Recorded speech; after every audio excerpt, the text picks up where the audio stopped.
Good morning everyone, मैं Vipin Kumar mathematics classes में class 7 के लिए चैप्टर नंबर 6 एल्जेब्रिक एक्सप्रेशन। तो आज चैप्टर स्टार्ट हो रहा है, हमारा एल्जेब्रिक एक्सप्रेशन चैप्टर स्टार्ट हो रहा है। तो देख लेते हैं इसमें क्या क्या पढ़ना है हमको।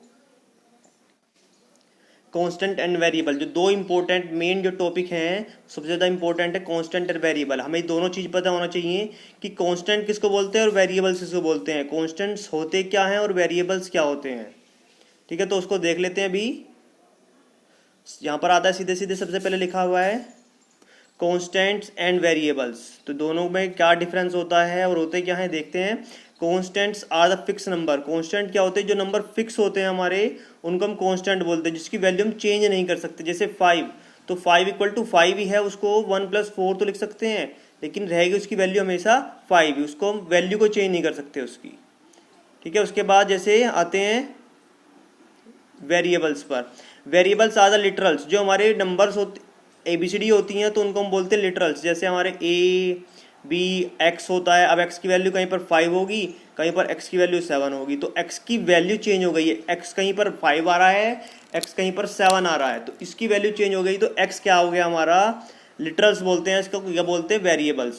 जितने भी हमारे अल्फ़ाबेट्स होते हैं ABCD, तो यही क्या होते हैं, सब लिटरल्स होते हैं, या उनको बोलते हैं वेरिएबल्स। एक ही बात है, लिटरल्स या वेरिएबल्स, जिनकी वैल्यू हम चेंज कर सकते हैं। लेकिन जिनकी वैल्यू चेंज नहीं कर सकते वो हमारे होते हैं कांस्टेंट। अब ये फॉर्मूला दे रखा है यहाँ पर, डायमीटर का फॉर्मूला क्या होता है, डायमीटर इक्वल टू 2 × रेडियस। तो जो 2 है ये हमारा फिक्स है, इसको हम चेंज नहीं कर सकते। और जो हमारा R है और जो D है, ये दोनों चेंज होते रहेंगे अकॉर्डिंग टू द कंडीशन।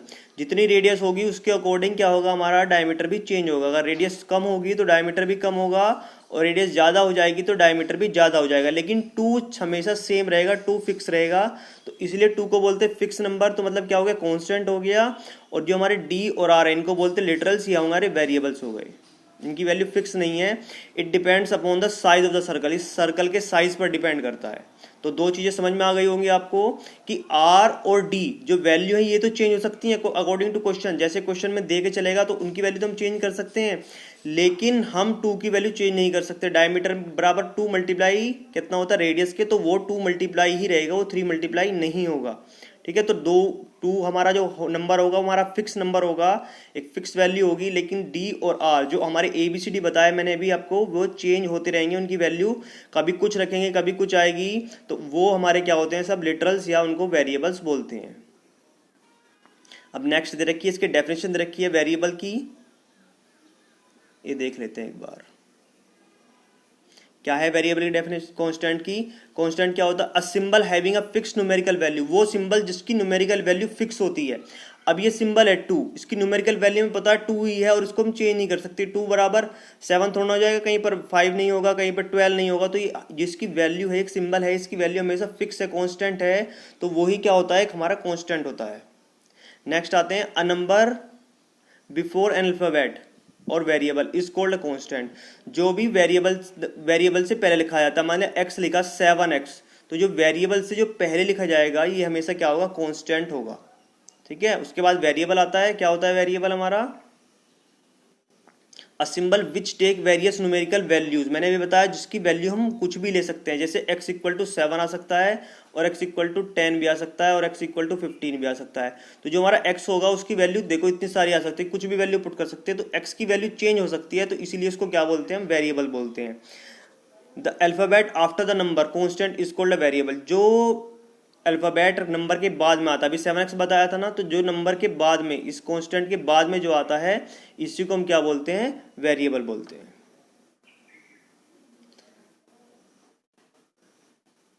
जैसे इसमें फॉर्मूले में बताया था हमने, D = 2 आ, तो 2 क्या हो गया, कांस्टेंट हो गया, और R और D क्या हो गए, वेरिएबल्स हो गए यहाँ पर। नेक्स्ट आते हैं अब एल्जेब्रिक एक्सप्रेशन। जो हमारे चैप्टर का नाम है वो है एल्जेब्रिक एक्सप्रेशन। तो एल्जेब्रिक एक्सप्रेशन होता क्या है, अब ये ध्यान है हमको कि एल्जेब्रिक एक्सप्रेशन होता क्या है। The combinations of constant and variable, दो का कॉम्बिनेशन, किस किस का, कांस्टेंट का एंड वेरिएबल्स का। हमारे पास दो चीजें होनी चाहिए, कांस्टेंट और वेरिएबल्स होने चाहिए, कनेक्टेड, एक दूसरे से कनेक्ट होना चाहिए by the sign of fundamental operation. कौन कौन से साइन से, या तो प्लस हो रहे हो, या माइनस हो रहे हो, मल्टीप्लाई हो रहे हो, डिवाइड हो रहे हो, इन चार साइन से अगर हमारे वेरिएबल्स एंड कांस्टेंट कनेक्टेड हैं तो उनको हम क्या बोलते हैं, अलजेब्रिक एक्सप्रेशन बोलते हैं। अभी नीचे दिखा रखा है 2x, तो 2 की मल्टीप्लाई अगर 2 की मल्टीप्लाई हमने x में करी तो कितना बन गया, वो 2x बन गया। तो मतलब एक वेरिएबल है, एक कांस्टेंट और दोनों मल्टीप्लाई में है। उसके बाद भी लिखा माइनस के 3y, तो 2x में से क्या करा हमने, 3 इंटू वाई माइनस करा। पहले ही मल्टीप्लाई भी आ रही है और बीच में वेरिएबल कांस्टेंट भी है और बीच में माइनस साइन भी है, तो मतलब बहुत सारे ऑपरेशन आ रहे हैं इसमें और वेरिएबल और कांस्टेंट दोनों हैं, तो इसी को हम बोलते हैं अलजेब्रिक एक्सप्रेशन। क्लियर हो गया, जिसमें वेरिएबल्स भी होंगे, कांस्टेंट्स भी होंगे और साइंस की इनका भी यूज हो रहा होगा, चाहे वो एक हो, चाहे वो दो हो, चाहे वो सारे यूज हो रहे हो, इससे कोई फर्क नहीं पड़ता है हमें, लेकिन होने चाहिए। अब 2 और x में मतलब 2 मल्टीप्लाई एक्स, ध्यान रखना जब दो वेरिएबल्स या कांस्टेंट या वेरिएबल कांस्टेंट एक साथ लिखे जाते हैं तो उनके बीच में कोई साइन नहीं लगा हुआ था, वहां पर मल्टीप्लाई का साइन होता है। ये 2x लिखा हुआ है, 2x का मतलब क्या हो गया हमारा, 2x लिखा हुआ है, 2x का मतलब होगा 2 मल्टीप्लाई x, इनके बीच में कोई साइन नहीं है, एक साथ लिखे हुए, इसका मतलब वहां पर मल्टीप्लाई का साइन है, ठीक है। और प्लस माइनस का साइन तो आपको दिखाई देता ही है रहा। और एक और चीज, एक साइन और नहीं होता, डिवाइड, डिवाइड में लिखेंगे 2x अपॉन 7, तो इसका मतलब ये अपॉन का मतलब डिवाइड का साइन है, ठीक है। क्लियर हो गया तो जिसपे वो स्टेटमेंट या वो कॉम्बिनेशन जिसमें कॉन्स्टेंट्स, वेरिएबल्स, कॉन्स्टेंट्स और ये चारों साइन से भी एक साथ कंबाइन हो रहे होंगे तो उनको हम बोलेंगे अलजेब्रिक एक्सप्रेशन। अब यहाँ पर भी दिखा रखा है अलजेब्रिक एक्सप्रेशन, यहाँ पर वैल्यू गिवन है इसकी, जैसे 3x स्क्वायर, एक तो 3 है और 2x है, फिर x मल्टीप्लाई x, तो 2x है तो x की पावर कितनी हो गई, यहाँ पर 2 हो गई है। 7 इंटू वाई की 3, तो 7 की मल्टीप्लाई y में करी, फिर एक और y में करी, फिर एक और y में करी, तो 7 की 3 बार y में करी, तो 7 इंटू वाई की पावर 3। मल्टीप्लाई का साइन नहीं लगता है, प्लस माइनस का साइन लगता है। अभी माइनस के 4, तो माइनस के 4 इंटू एक्स इंटू वाई, तो ये हमारा क्या हो गया, हमारे इन सबको ऐड और सब्ट्रैक्ट करके ये वाला टर्म इसमें ऐड हो रही है और सब्ट्रैक्ट हो रही है, ठीक है। अब इनको टर्म्स भी बोलते हैं। ये 3x स्क्वायर क्या हो गई, एक टर्म हो गई, 7y की क्यूब एक टर्म हो गई, और ध्यान रखना माइनस के 4xy, यहाँ पर 4xy नहीं होगा, माइनस के 4xy होगा। प्लस का साइन नहीं लिखना है और माइनस का नहीं छोड़ना है, दोबारा बता देता हूँ, प्लस का साइन नहीं लिखना है और माइनस का साइन नहीं छोड़ना है। तो ये क्या होंगे, हमारी टर्म्स होंगी 3, जो प्लस और माइनस से सेपरेट होंगी तो उन्हीं को हम क्या बोलेंगे, टर्म्स बोलेंगे। तो वन टर्म ये हो गई, सेकंड टर्म ये हो गई और थर्ड टर्म ये वाली हो गई, माइनस के 4xy। तो लिखा रखा है 3x स्क्वायर 7y की क्यूब और minus 4xy are the terms of the expression. तो कितने टर्म की एक्सप्रेशन है, 3 टर्म की एक्सप्रेशन है। ये भी 1, 2 एंड 3 3 टर्म की एक्सप्रेशन है। आगे आते हैं क्लासिफिकेशन ऑफ एक्सप्रेशंस। अब इन्हीं के कोफिशिएंट्स पर या टर्म्स पर हम बताएंगे उनकी क्लासिफिकेशन।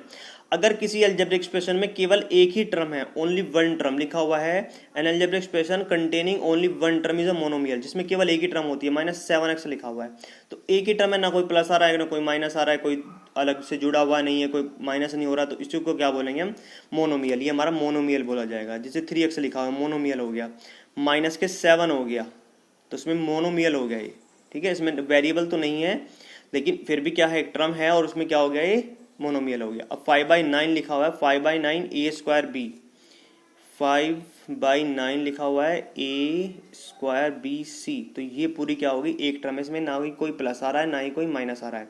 ध्यान रखना -7 लिखा हुआ है तो 7 के साथ माइनस है, इसके साथ और कोई टर्म नहीं आना चाहिए, 3x - 7 नहीं होना चाहिए था ये, ठीक है। अगर अकेले अकेले हैं तो टर्म्स हैं, तो एक टर्म हो गई तो इन्हें क्या बोलेंगे, मोनोमियल। ऐसे ही अगर दो टर्म्स हो जाती हैं, जिसमें दो टर्म्स होती हैं उसको बोलते हैं हम बाइनोमियल। जैसे x - 7 दो टर्म है, एक x हो गया, एक माइनस के 7 हो गया। दूसरा 5x प्लस के 9y, एक 5x हो गया और एक 9y होगा, और बीच में साइन किसका आ रहा है, प्लस का, तो दो जुड़ी हुई हैं टर्म्स, एक ये वाली एक ये वाली, तो इसको बोलेंगे हम बाइनोमियल। ऐसे यहाँ पर हो गया ए बी प्लस सी, एक तो ए बी एक टर्म हो गई प्लस सी एक टर्म हो गई, तो प्लस साइन से जब दो कनेक्टेड हो गए तो उसको बोलेंगे हम बाइनोमियल। सिमिलरली ट्राइनोमियल आ जाता है जिसमें 3 टर्म्स होती हैं, ये मैंने आपको बता दिया था अभी, जिसमें 3 टर्म्स होंगी उसको हम बोलेंगे ट्राइनोमियल। एक x है, एक -y है और एक प्लस के 7 है, तो ये हमारे ट्राइनोमियल। ऐसे ये भी ट्राइनोमियल और ये भी ट्राइनोमियल, 3 टर्म्स है। उसके बाद मल्टीनोमियल, जिसमें जिस अलजेब्रिक एक्सप्रेशन में दो टर्म्स होती हैं उसको मल्टीनोमियल बोलते हैं। कंटेनिंग टू टर्म्स या मोर देन टू टर्म्स, जिसमें दो या दो से ज़्यादा टर्म्स होती हैं उनको मोनोमियल्स बोलते हैं। जैसे इसमें कितनी है, 1 2 3 और 4 टर्म है इसमें, ठीक है। ऐसे यहाँ पर भी 1 2 3 4, इसमें भी 4 टर्म है, 1 2 3 4 टर्म है, तो इनको क्या बोलते हैं, मल्टीनोमियल्स बोलते हैं। ऐसी पॉलिनोमियल भी होता है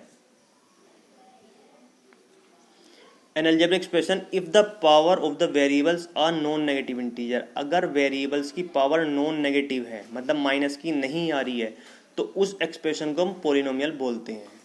क्लियर हो गया। ये ऊपर की जो पावर लिखी हुई है ये माइनस में कभी नहीं होनी चाहिए, तो उन्हीं को हम क्या बोलेंगे, पॉलिनोमियल बोलेंगे। जैसे लिखा हुआ 3x की पावर 2 4x + 7, ठीक है, तो ये पॉलिनोमियल हो गई, एक हमारी क्या हो गई, पॉलिनोमियल हो गई है।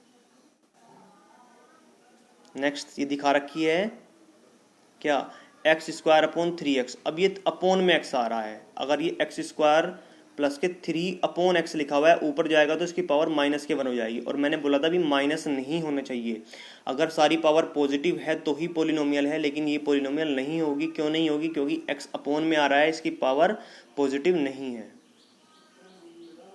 अब दो चीज़ें आ रही है, फैक्टर एंड कोफिशिएंट। फैक्टर क्या होते हैं, something which is multiplied by something else. जब कोई चीज़ दूसरे से मल्टीप्लाई होती है तो उसी को बोलते हैं a factor can be number, variable और टर्म और अ लॉन्गर एक्सप्रेशन। जो क्या होता है, जो हमारा फैक्टर होता है कुछ भी हो सकता है, वो एक नंबर भी हो सकता है, वो एक वेरिएबल्स भी हो सकता है, वो एक टर्म भी हो सकती है और एक एक्सप्रेशन भी हो सकता है। अब यहाँ पर दिखाते हैं एक्सप्रेशन। जैसे लिखा हुआ है 7x ब्रैकेट में y + 3 है, तो इसमें 3 फैक्टर हो गए। एक तो हमारा 7 हो गया, एक x हो गया और एक y + 3 हो गया, तो ये 3 फैक्टर्स हो गए हमारे इसके, ठीक है, जो मल्टीप्लाई में है। ये मैंने बताया था जहाँ कोई साइन नहीं लगा होगा वहाँ पर मल्टीप्लाई का साइन होगा। 7 और x के बीच में मल्टीप्लाई साइन और x और ब्रैकेट में मल्टीप्लाई का साइन, तो 3 टर्म्स बैठ गई हमारी, ये 3 टर्म्स हो गई। नेक्स्ट आते हैं कोफिशिएंट पर। कोफिशिएंट क्या होता है, the numerical factor of a multiplication expression that contain variable, consider the expression the following. अब देखो इसमें वो कोफिशिएंट पूछेगा कि किसका कोफिशिएंट। अगर पूछता है कि न्यूमेरिकल फैक्टर, केवल जो नंबर होता है वो उसको बोलते हैं न्यूमेरिकल कोफिशिएंट। अब मान लीजिए यहाँ पर 2x लिखा हुआ है, तो 2x में क्या है 2, ये हो गया न्यूमेरिकल कोफिशिएंट। 4 क्या हो गया, न्यूमेरिकल कोफिशिएंट। -9 क्या हो गया, न्यूमेरिकल कोफिशिएंट। तो फर्स्ट टर्म कितनी हो गई 2x और इसमें कोफिशिएंट कितना है 2 है। सेकेंड टर्म हमारी कितनी हो गई 4y, इसमें कोफिशिएंट कितना है 4। लेकिन कोफिशिएंट ऐसे भी हो सकता है, अब यहाँ पर आपको डिटेल में बता देता हूँ। मान लिया हमें एक्सप्रेशन दिया हुआ है 3x + 7y 2 और उसने पूछा है हमसे कि 3x + 7y 2। अब उसने पूछा x का कोफिशिएंट बताओ, तो x के साथ क्या आ रहा है, x के साथ केवल 3 आ रहा है, तो x का कोफिशिएंट 3 होगा। अगर उसने पूछा कि 3 का कोफिशिएंट बताओ, तो 3 का कोफिशिएंट कितना होगा, 3 के साथ जो आ रहा है उसको कोफिशिएंट बोलते हैं, जो उसके टर्म के साथ आ रहा है उसको कोफिशिएंट बोलते हैं। अब उसने अगर पूछा है कि 7 का कोफिशिएंट बताओ, तो 7 का कोफिशिएंट कितना होगा, y² होगा, और y² का कोफिशिएंट कितना होगा, y² का कोफिशिएंट हमारा हो जाएगा 7, क्योंकि y² के साथ क्या आ रहा है 7 आ रहा है, तो y² कोफिशिएंट 7 हो जाएगा। अगर एक और बात है इसमें, अगर y का कोफिशिएंट पूछ ले इसमें कितना होगा, तो 7 × y y की पावर 2 है तो y 2 बार लिखा हुआ, और y का कोफिशिएंट इसने पूछा है तो y का कोफिशिएंट होगा 7y। y के साथ एक y और है और एक 7 भी है, तो ये क्या होगा 7y हो जाएगा y का कोफिशिएंट। क्लियर हो गया। अब आपको कोफिशिएंट टर्म बोल के चलेगा कि इस टर्म का कोफिशिएंट निकालना है या इस टर्म का कोफिशिएंट बताना है या इस नंबर का कोफिशिएंट बताना है, तो कुछ भी हो सकता है, एक एक्सप्रेशन भी हो सकता है, एक वर्ड भी हो सकता है, नंबर भी हो सकता है। तो ये इसका पूरा क्या है कंसेप्ट, इसका यहाँ तक है। अब आगे जो है वो एडिशन सब्ट्रैक्शन होगी, तो ये यहाँ तक जो इसका इंट्रोडक्शन पार्ट है वो फिनिश हो गया है। इसमें जो मेन चीज़ थी मैंने आपको बता दी है। अगर आपको अब कुछ भी चीज़ समझ में नहीं आ रही है, इसमें कोई आपको क्वेरी है आप पूछ सकते हैं मेरे से। और वीडियो देखने के लिए थैंक्स।